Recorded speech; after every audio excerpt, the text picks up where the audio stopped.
What's up, everyone? Welcome back to my channel.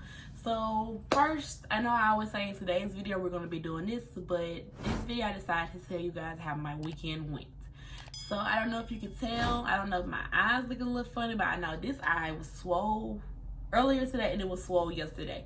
So I wore contacts yesterday when I went out because I really don't like wearing my glasses with the mask, and I don't like wearing my glasses on videos anyway because it'd be like a glare. So we go see. Yes, I don't like that glare, and my glasses are dirty, so I really can't see. So yesterday I went to the beauty shop, and as you can see, my hair is done. Ignore my edges. I laid them down early, but I went out earlier with my sister and my mom. Yesterday my eyes was like itching real bad, so I wear two contacts, but one contact is stronger than the other one because I'm like, I can't see out this eye. Like, I can't see more out this eye than I can see out this eye, if it makes sense. So this eye has more medicine. So my eyes were irritating, so I took this contact out because this one was hurt, which is the one I really don't need. And it was fine, but later on today, this contact started hurt when I was driving. So like I'm driving and I'm constantly like blinking because I'm just like, okay, I need to take this contact out of my eye. So when I got to my destination, I ended up taking the contact out of my eye. But then like I ain't gonna say I couldn't see, but basically I took a break before I put the contact back in. So I put the contact back in, it was okay for a couple of hours, but like later on it started like really hurting. And my eye was like red. I was just like in so much pain when I got home. I just laid down and I just went to sleep. And I didn't wake up until like really 9, 10, because I was still in pain when I woke up, like between the hours of 6 and 9, I was still in pain. So yeah, so if I look like I can't see, that's because I can't see, because I don't have contact lens, I don't have glasses on, I have nothing. I'm just out here just trying to record this video for you guys because I post videos every 3 days and I'm not gonna flop. So that's how my weekend went. Very bad, honestly, because of my eye. Like other than my eyes hurting, everything else was good, but my eyes, like that's the very essential part of my body and I need my eyes to see. So therefore I was mad. I was in a cry. Like I was just over it, like beyond over it.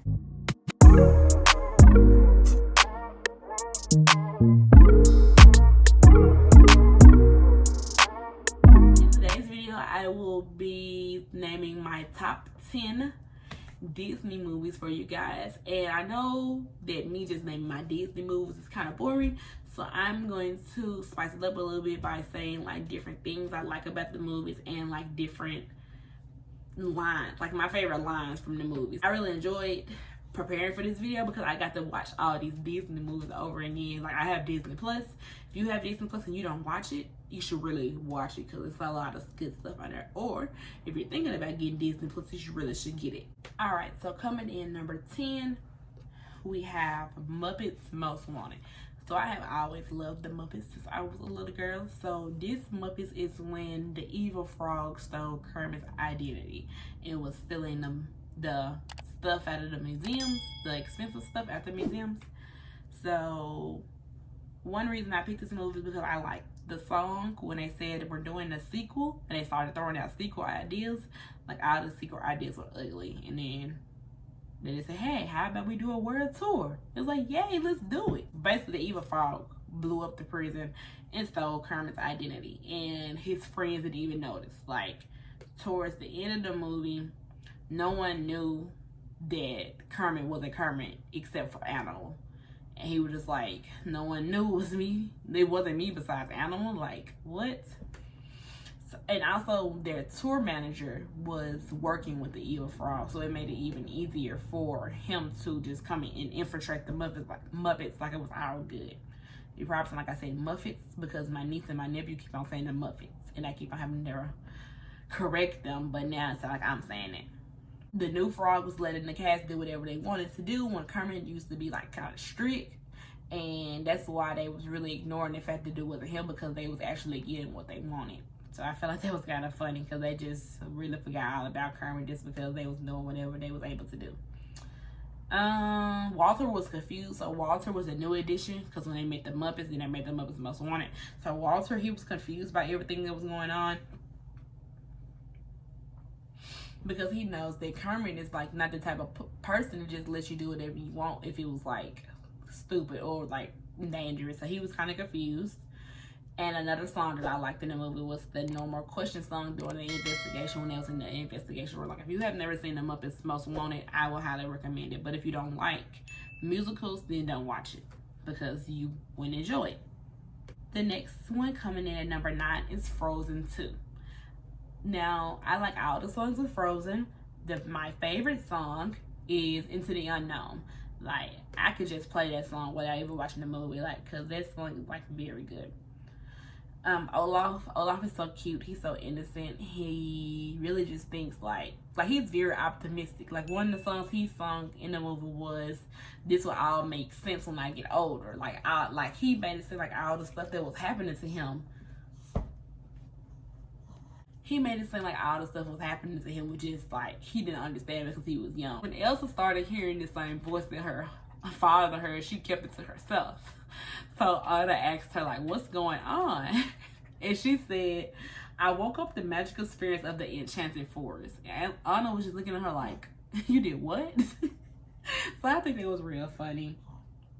Oh, another favorite part of mine was when Olaf was looking for I don't know, he was like, Elsa, Anna, Sven, Samantha. I don't even know a Samantha. Like, that was very funny. Like, I still laugh about that to this day. Like, you calling his name, but you don't even know a person named Samantha. Coming in at number 8, we have Cars 3. I love Cars. Like, Cars is one of, like, my favorite movies. And I picked Cars 3 because at the beginning of the movie, they started doing, like, a lot of prank scenes, and I felt like that was very funny. Mater's race headgear, like, Mater is like McQueen's #1 supporter. Like, I need somebody like that on my team. Like, somebody go and get them like a little headwear with Chris Shea 14 on it, and I will forever be your friend. I promise, because Mater is a ride or die for sure. Now, this was the movie when the new car, Jackson Storm, started coming in, and he won the race, and everybody was looking like, what? How did he win? One of them, McQueen, was trying to beat Jackson Storm. I think Jackson Storm had already run one race, but then he was gonna win another one, and McQueen was trying to hurry up and catch him. I can't even remember exactly what happened. I just know they said McQueen's fading. McQueen's fading fast. I was just like, wow, like, they ain't no support. Like, they all loudspeakers say he fading fast. Like, this ain't gonna help him. After the fading fast thing, I think that's when he ended up getting into a wreck, and he stayed like low key for a while, and then he ended up going to get a trainer, and his trainer was like used to training like younger cars, and he was older, so she was like, you know, you gotta loosen up them ancient joints. And he was so offended. Then she started singing like a workout song, and I was like, okay. Like, I wish I could remember. I can't even remember it, but this song was funny. She gave him a drip pan, because like when she had the cars like, what is it, upside down, just like if he dripped, you know, she had a pan for him. Like, he was like really an old man. So then this is when they started to, he wanted to train on the beach instead of training like on the little, because he was training on a treadmill for like 5 miles per hour. Like, I don't see how he's gonna beat Jackson Storm going 5 miles an hour. So they ended up going to the beach and train, and the trainer, Cruz, she did not know how to, basically she didn't know how to do her tires on the beach. So one to say, she was like, the beach ate me, and she was literally like almost all the way under the sand. McQueen put Cruz in the race, and both of them won together. So that was a good thing. Like, he started the race, but she finished the race for him, so that was good. She even did like the Doc Hudson move, where you jump off the wall and then you spin over and then you land on your 4 tires. So she did that move, so that was a great move. And then she ended up getting signed with Dynaco, I believe, and her number was 51. And Mater said, get her done at 51. So he's a great supporter. And then McQueen changed his colors to blue, and it looked very weird. So hopefully that was just like an in-scene thing, and not a thing that's gonna be like a permanent thing, like in Cars 4. But overall, I think Cars 3 was a great movie. All right, coming in at number 7, we have Stitch the movie. So I think there's like 3 Stitch movies, but this is like one of my favorites. One, because it started off with the outer space thing, and that ugly hamster. Like, he's so ugly. In fact, what's his name? Dr. Hamsterville, very ugly. Gantu, ugly. Basically, this whole movie was wrapped around this Stitch wanting his own cousins. And I like the scene where Stitch is driving him and Lilo around, and they pulled up on her friends and she was looking real cool around them. So I really like that part. And then I was mean to her, so of course she needs to stun on them. Another favorite part of mine is the man. Like, no matter where you see this man, he always drop his ice cream, like no matter what. Then Stitch was taking a picture with some thick lady on the beach. Like, if y'all haven't seen Stitch the movie, y'all should really go see it because it's a really good movie. Then they ended up, Lilo and Stitch ended up letting all the cousins go. This was so Gantu wouldn't get them. And as soon as they said that they need to get the cousins before all of them get wet, they started getting a wreck and basically doing a lot of stuff. So, and I believe that's how Stitch the series came along, because they had to go get all the cousins. So that's how the series came along, in my opinion. Number 6 is Finding Dory. So I really like this movie because she suffered from short-term memory loss. And being a child suffering from short-term memory loss while you're trying to learn, like when you're basically in your learning, like beginning to learn, that's like a lot for a child. And she ended up getting separated from her family, so that was very sad. Then she started asking for help, but she couldn't really remember. And when she found, like, when the first fish found her, it was a lady and her husband. They found her, and then she asked them for help, and then they started talking amongst themselves. And then, like, she forgot she asked them for help, so then she asked them again. She said, "I'm sorry, I suffer from short-term memory loss."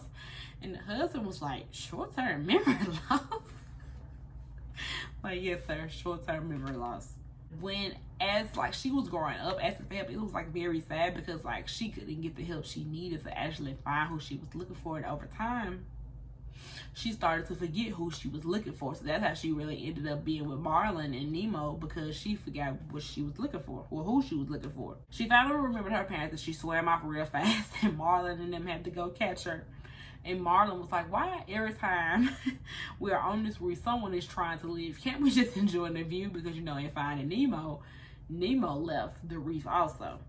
In order for them to get to where Dory remembered she was from, they had to go across the ocean, and the turtles helped them out. And I really like the turtles when they go, like, surfing the current, because the one turtle, he always be like, "Righteous. Righteous." Marlin told Dory, "Just forget. Go over there and forget. It's what you do best." And she ended up wandering off, and she got taken by the Marine Life Institute, which was actually where she kind of stayed when she was younger. I'm pretty sure that's where she was, because it's like the Marine Life Institute quarantine, and it's like the Marine Life Institute the place. So I think she was actually at the place, not the quarantine. Then when she went in quarantine, it was a nasty sneezing fish, and the fish sneezed like all over the screen. Like, that was real nasty. Like, they did good on that effect. Jesus, it was nasty. Then when the sectopus, not the octopus, because he only got 7, when he popped up, he asked her about the tag and all that, and he told her that if you have a tag, that means you're going to Cleveland. She said, "Oh no, I can't go to the Cleveland." Okay. Then he had convinced her to get the tag, that she was gonna give him the tag. And then all of a sudden she forgot, and he tried to take the tag. She said, "Hey man, don't touch my tag. You don't even need this, because you don't want to go nowhere." Another one of my favorite parts is when the seal Gerald used to always try to get on a rock, on the other seal's rock. They would always tell him to get off. Like, they was so mean to Gerald, but Gerald was very ugly. Like, very, very ugly. But through all this, Dory ended up finding her pipe pal. So that was a good thing about her getting took by the Marine Life Institute. When she finally found, like, all the fish that looked like her, she asked them, "Have you seen a mom and a dad without me?" But eventually she ended up finding her parents, and then she ended up getting stuck in the truck. But her and Hank stole the truck. Hank is the septopus. They stole the truck, and everything was good. Coming in at number 5 we have Toy Story 2. So I'm a real Toy Story fan. Like, I really love Toy Story. I feel like I had something Toy Story related. Oh, I have a Toy Story. Yeah, I have a Toy Story shirt. Thought I had a stuffed animal. Now I have a Toy Story shirt. Okay, so Toy Story 2. I picked this one because I really like the Buzz Lightyear scene at the beginning of the movie. And I like it because Woody was supposed to go to cowboy camp with Andy, but his arm like tore, so he couldn't go. So he was very sad at the top of the shelf by himself. Woody had a dream that Andy threw him away because basically I think he felt like he was an old toy and his arm was broke and he thought he was going to be thrown away instead of fixed. As he was on the top shelf, he ended up finding the little penguin, Wheezy I think was his name, and he went on a mission to save Wheezy from being sold in a garage sale, but he ended up being stolen by this man that was like obsessed with him, sort of, kind of. Then after he got stolen, he found out that he was on a TV show. His arm ended up falling off eventually because, like I said, it was like messed up, so Andy couldn't take him to the camp, so it ended up falling off. So Buzz and Mr. Potato Head and Slinky and all of them, they wanted to go save Woody. Mr. Potato Head, Slinky, and all of them were tired. And Buzz was like, did he give up on y'all? Did he give up when y'all threw him out of the back of a moving van? But you know, if you seen Toy Story 1, then you know they threw him out the back of the van because they thought that he killed Buzz or tried to get rid of Buzz. Well, actually, he did, but you know, I feel like it's some more to it. I haven't seen Toy Story 1 in a while, so I really can't remember, but I know that they threw him out of the van. When they were trying to cross the street to get to the toy shop where Woody wasn't even at, Mr. Potato Head almost got smushed. They ended up stealing the pizza truck when they were trying to save Woody. Because the first time they went to go save Woody, he didn't want to be saved, but then he ended up wanting to be saved. And they stole the pizza truck to keep up with the Chicken Man. The Chicken Man is the person who stole Woody. Buzz, I can't think of the horse name. Buzz the horse, Jesse, and Woody almost got ran over by a train. They almost got run over by an airplane. And they drove the airport luggage car all the way home. So I felt like that was very funny because they act like the luggage wasn't gonna be like very obvious. Like it was just gonna be there and no one was like, what is this doing here?